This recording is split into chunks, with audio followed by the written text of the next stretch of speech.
Supreme court of Pakistan के 7 रुकनी larger bench का फैसला 6 के तनासुब से आ गया और नवाज शरीफ की ताहियात नाअहली यानी उनकी राह में जो आखिरी रुकावट थी अब वो भी दूर कर दी गई है। तो समझा जाए कि नवाज शरीफ चौथी बार वजीर आजम बनने जा रहे हैं। एक तो पहले मैं आपको बता दूं कि इसका फायदा मुस्तकबिल में जो चेयरमैन पीटीआई हैं जनाब इमरान खान साहब उनको भी हो सकता है, क्योंकि तोशा खाना वाला जो केस है और भी दीगर उनके खिलाफ जो केस बनने हैं उनमें भी उनके ऊपर ये वाला ये आर्टिकल 62(1)(f) वाला मामला आ सकता था। बहरहाल ये तो खैर अगर मगर की बातें हैं, लेकिन बाकी भी जो आपने सवाल पूछा है वो भी अगर मगर से ही ताल्लुक रखता है।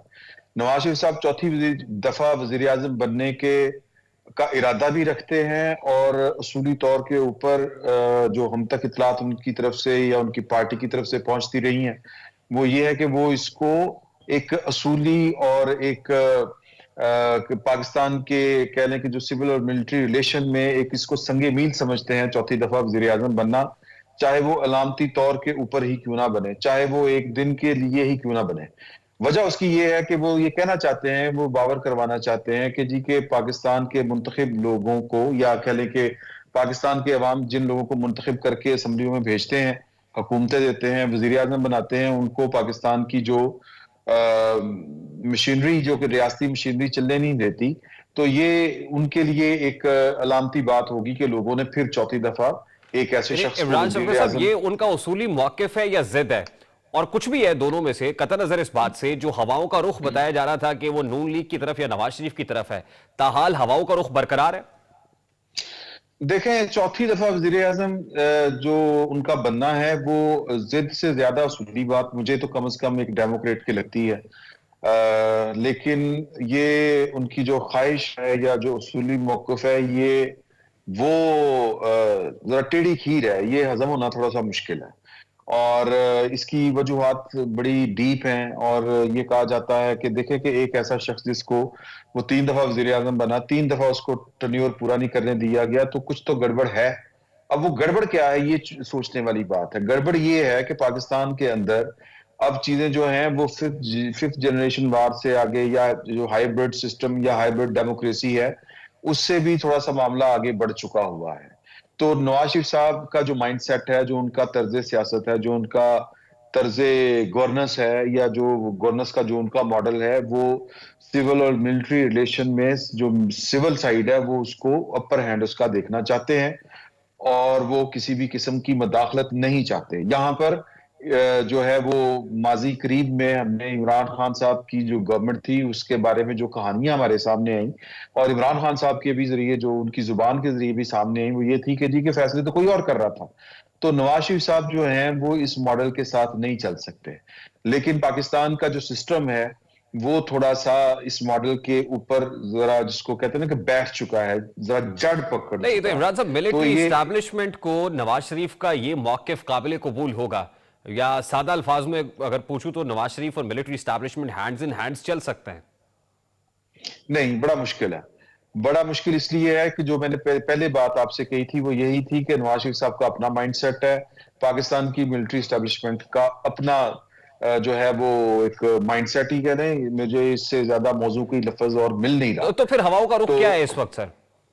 हवाओं का रुख पाकिस्तान मुस्लिम लीग नून की तरफ ही हो सकता है अगर नवाज शरीफ साहब जो हैं वो कोई गारंटी नहीं देते, या देखें इसमें लोकल गारंटर्स नहीं होंगे, ये भी बात ज़हन में रखिएगा।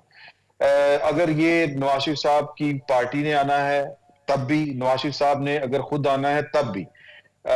मुझे वो वाकया याद आ रहा है कि जब 2007 में नवाज शरीफ साहब एक दफा दोबारा पाकिस्तान वापस आए थे तो सऊदी अरब की तरफ से दबाव था, और दबाव इसलिए था कि बेनजीर भुट्टो जो है वो एनआरओ के बाद जो है वो पाकिस्तान आ गई थी, लेकिन नवाज शरीफ साहब जो थे उन्होंने फिर कहा कि जी कि ये जो भी आपने वादे वही किए थे कि मेरा तो ओपोनेंट आ चुका है, मुझे तो जाना है हर हाल में। तो इंटरनेशनल गारंटर्स तब भी थे, इंटरनेशनल गारंटर्स शायद अब भी हैं।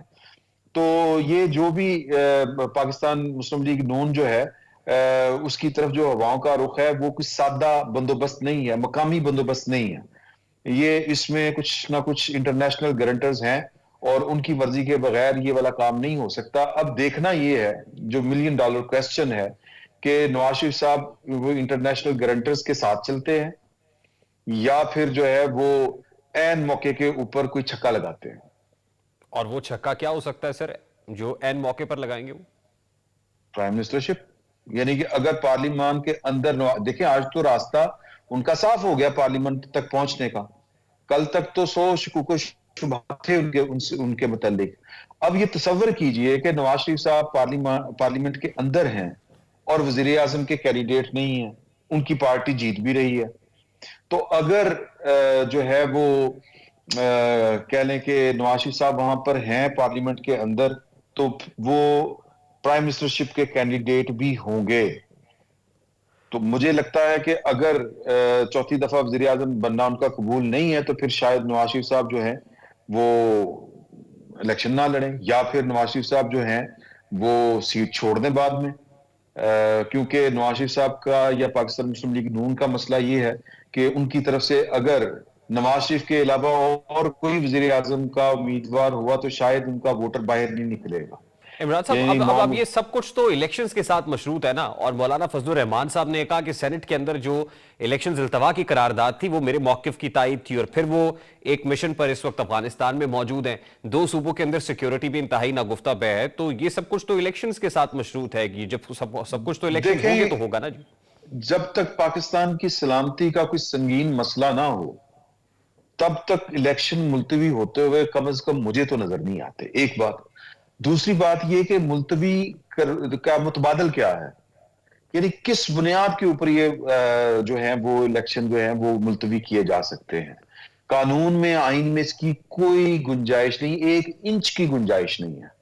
ये पार्लियामान जो है वो उल्टी भी खड़ी हो जाए तो वो इंतखाबात जो है वो मुलतवी नहीं कर सकती, ये गुंजाइश ही नहीं। तो मौलाना फजलुर रहमान साहब जो 2 सूबों में सिक्योरिटी को वजह बना रहे हैं और कह रहे हैं कि हमें तो इलेक्शन देखिए, कैंपेनिंग ये की तो उनका एक ख्याल है इजाजत नहीं रेहान मिल रही। साहब, ये उनका एक ख्याल है। उसकी वजह देखें कि 2007 में मोहतरमा जो है वो बेनजीर भुट्टो साहबा, यानी 27 दिसंबर 2007, अगर मेरी तारीख और जो है वो याददाश्त सही काम कर रही है, तो वो क्या छोटा बड़ा सानिया था?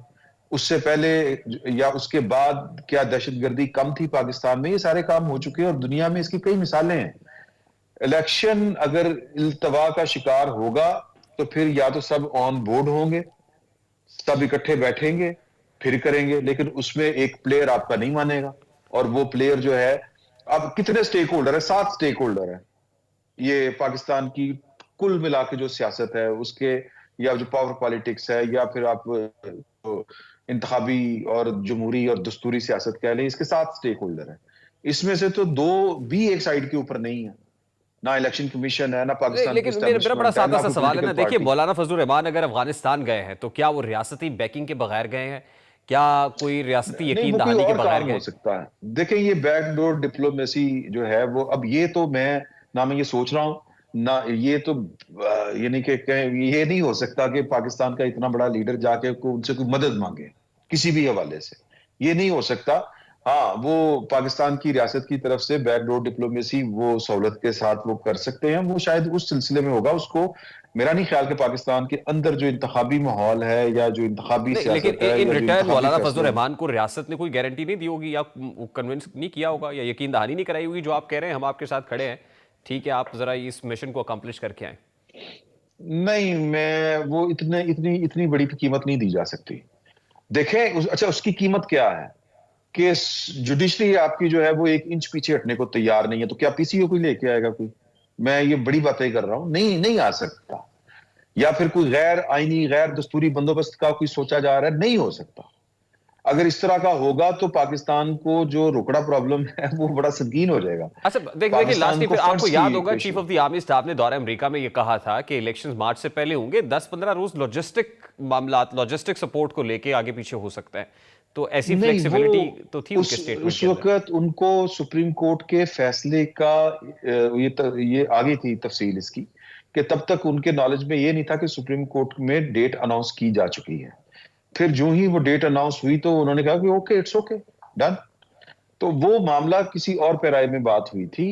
मुझे नहीं लग रहा कि इंतहाबा, देखें वैसे तो पाकिस्तान जैसी जो रियासतें होती हैं, यहाँ पर तो 4 मार्शल लग चुके हैं, तो हम पूरे यकीन के साथ नहीं कह सकते कि पाकिस्तान के अंदर जो है वो दस्तूरी अमल जो है उसके अंदर कोई रुकावट नहीं आएगी।